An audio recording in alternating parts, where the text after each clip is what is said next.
ఈ రాష్ట్రంలో నూతనంగా ఏర్పడినటువంటి ప్రభుత్వానికి కేబినెట్ హోదాలో ఈరోజు ప్రమాణ స్వీకారం చేస్తున్నటువంటి మంత్రులకు అఖిల భారత దళిత గిరిజన సంక్షేమం తరపున శుభాకాంక్షలు తెలియజేస్తున్న బాపట్ల జిల్లా అధ్యక్షుడు పర్రే కోటయ్య.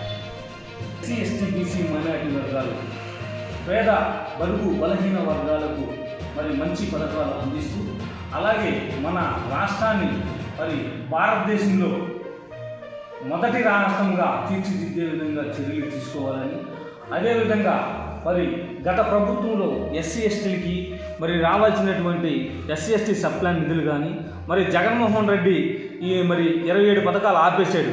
ఆ పథకాలు పునరుద్ధరించే విధంగా నారా చంద్రబాబు నాయుడు గారు చర్యలు తీసుకొని పేద ప్రజలకు ఎస్సీ ఎస్టీలకు అంకితం చేసే విధంగా చర్యలు తీసుకోవాలని చెప్పి నేను అఖిల భారత దళిత గిరిజన సంక్షేమం తరఫున కోరుతున్నాను. అదేవిధంగా 4 సార్లు ముఖ్యమంత్రిగా గెలిచినటువంటి నారా చంద్రబాబు నాయుడు గారికి ప్రత్యేకంగా అఖిల భారత దళిత గిరిజన సంక్షేమం తరఫున శుభాకాంక్షలు తెలియజేస్తున్నాను. అదేవిధంగా బాపట్ల జిల్లాలో కూడా మంచి అభివృద్ధి చెందే విధంగా నరేంద్ర వర్మరాజు గారు కూడా మంచి పనులు చేయాలని చెప్పి పేద బడుగు బలహీన వర్గాలను ఆదుకోవాలని నేను కోరుతూ ఈ కార్యక్రమంలో అందరూ భాగస్వాములయ్యే విధంగా తీర్చిదిద్దే విధంగా చేయాలని చెప్పి నేను కోరుకుంటున్నాను.